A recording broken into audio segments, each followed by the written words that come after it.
Thanksgiving was always my favorite holiday. A time for family, for gratitude, and, of course, for the feast.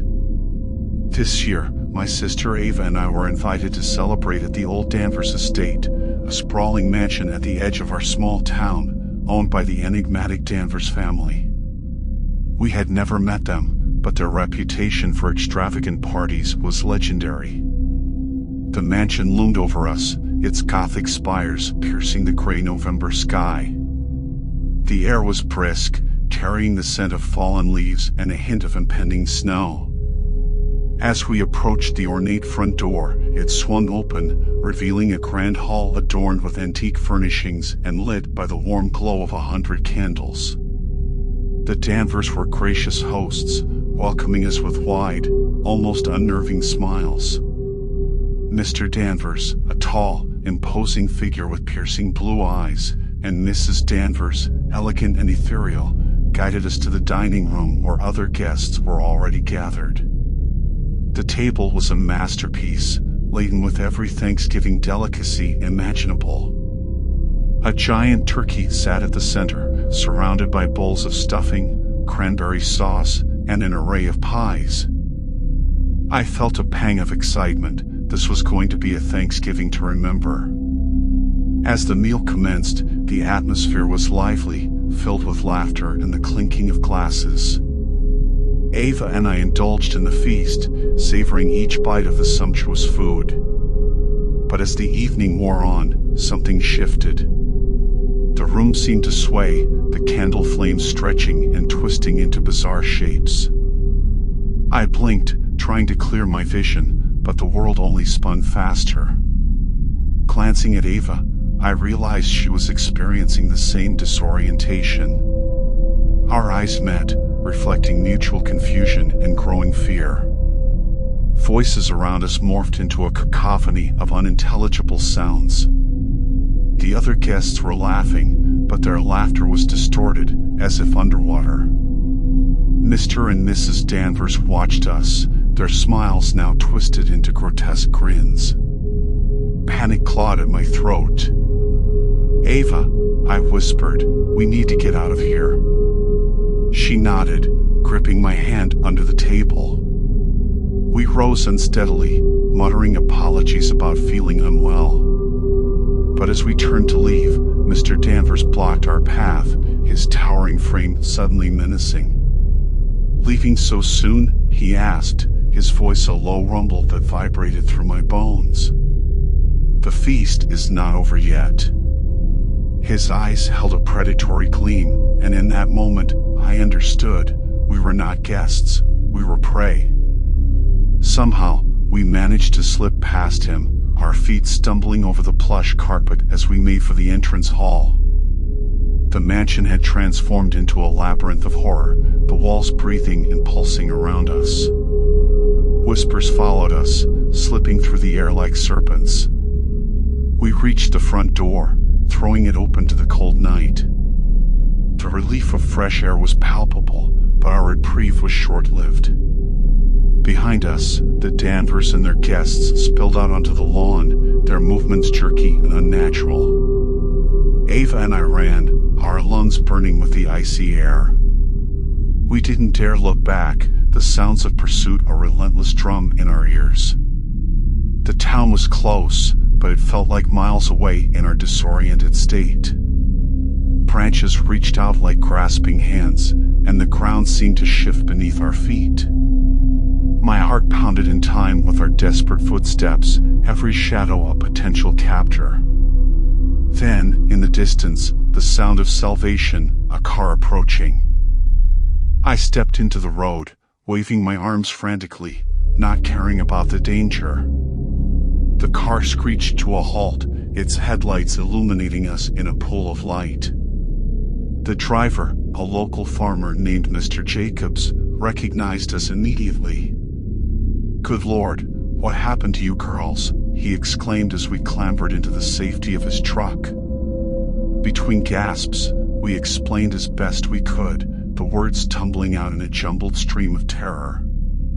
Mr. Jacobs's face grew increasingly pale as he listened. Without a word, he turned the truck around and sped towards town. We reached the safety of our home, the familiar walls a haven from the nightmare we had just escaped.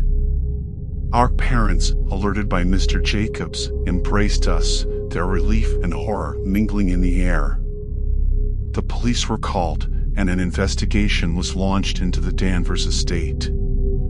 But by the time they arrived, the mansion was deserted, the feast of horrors nothing but a chilling memory. Tests later revealed that our food had been laced with powerful hallucinogens, part of some twisted game orchestrated by the Danvers. The town of Harper's Hollow was left reeling from the revelations. The Danvers had vanished, their true intentions a mystery that would haunt the town for years to come. As for Ava and me, we struggled to return to normalcy, the shadows of that night forever etched in our minds. Thanksgiving, once a time of joy and gratitude, now carried a taint of terror. We had escaped with our lives, but the scars of that night remained, a reminder that evil can lurk behind the most genteel facades, waiting to ensnare the unwary in its deadly feast.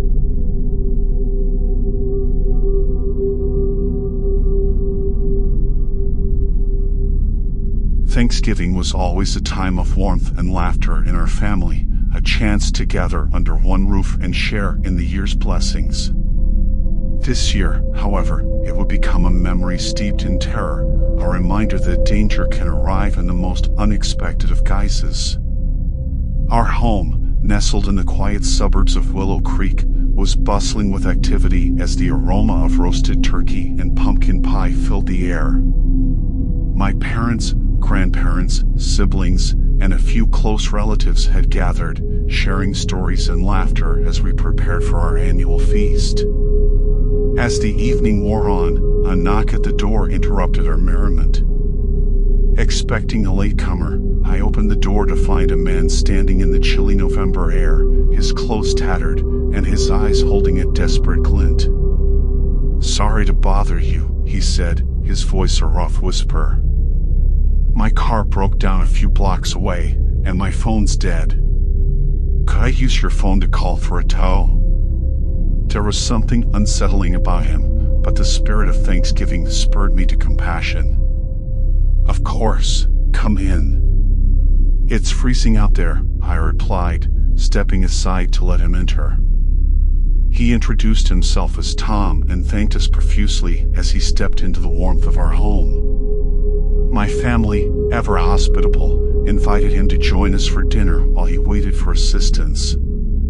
He hesitated at first, but eventually he accepted, taking his seat at the far end of the table. As the feast progressed, Tom remained mostly quiet, his eyes darting around the room, absorbing every detail. There was an intensity about him that put me on edge, a sense that his appearance was more than mere happenstance. Suddenly, in the midst of our laughter, Tom's demeanor shifted. His eyes hardened, and a sinister smile crept across his face. "You know," he began, his voice taking on a chilling tone, "I've always loved family gatherings. So many opportunities." A cold dread settled over the room. My father, sensing the danger, tried to defuse the situation. "I think it's time for you to leave," he said firmly. Tom's smile widened, and he slowly pulled a knife from his coat.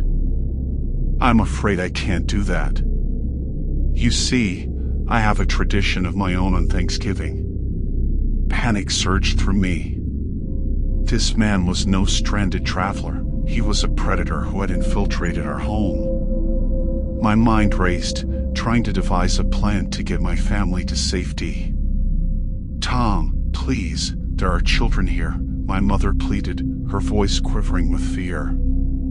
He laughed, a sound devoid of humanity. "That's what makes it so thrilling." In a moment of desperate courage, I lunged at him, trying to disarm him. We struggled, the knife glinting dangerously close. My family screamed, the festive atmosphere shattering into chaos. The sound of sirens pierced the night, growing louder until they stopped right outside our house. Tom froze, his eyes flickering with uncertainty. Seizing the opportunity, I pushed him away and shouted for everyone to run. We spilled out of the house, the cold air a stark contrast to the warmth we had so recently enjoyed. Police officers swarmed in, apprehending Tom with swift efficiency.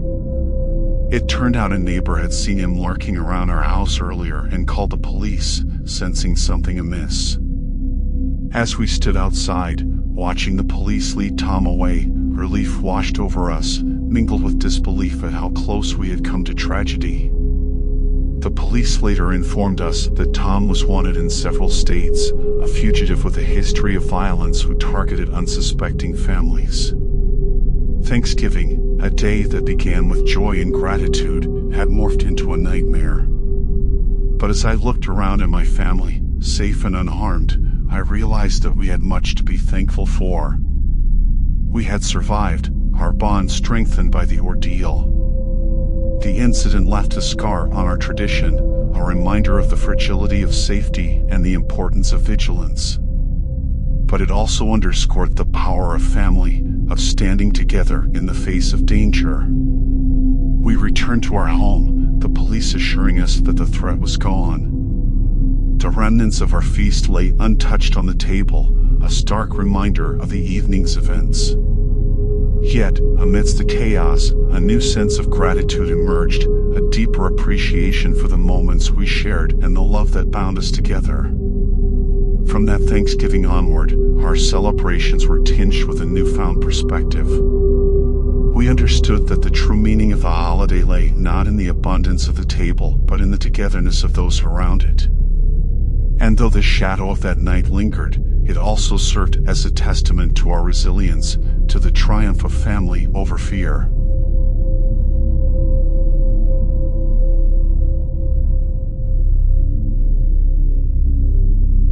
Thanksgiving at Willow Lane was a time-honored tradition, a gathering that symbolized more than just a feast. It was a celebration of lifelong friendships. This year, however, the holiday would leave a scar on my life, an enigma that would haunt me forever. I'm Alex, and this is the story of how my Thanksgiving turned into a nightmare. Our group of friends, myself, Rachel, Ben, and Lily, had been inseparable since high school. This year, we decided to come together at my family's cabin, tucked away in the serene woods of Vermont. The idea was to relive those carefree days, if only for a night. The evening was a blur of laughter and nostalgia. We cooked together, sharing stories and reminiscing about our youthful escapades. Lily was the life of the party, her laughter ringing the loudest, her smile the brightest. She had always been the glue that held us together, her vibrant energy infectious. As the night drew on, the wind outside howled, its icy fingers scratching at the windows. We settled in the living room, the fire crackling, casting dancing shadows on the walls. That's when Lily suggested a game, a silly tradition of ours, to venture into the woods and touch the old oak at the forest's edge. A childish dare, but one we all embraced in the spirit of the night. We bundled up and stepped out into the cold, our breaths creating misty clouds in the air. The moon was a thin crescent, barely lighting our path as we trudged through the snow. Giggling and stumbling, we reached the old oak, its bare branches gnarled and reaching towards the dark sky. As we turned to head back, we realized Lily was no longer with us. Assuming she had sprinted back to the cabin as a prank, we laughed and followed suit, the cold nipping at our faces. But upon our return, the cabin was empty, Lily's coat and scarf still draped over the back of the sofa. A knot of worry formed in my stomach. "Lily?" I called out, my voice echoing through the cabin. No response.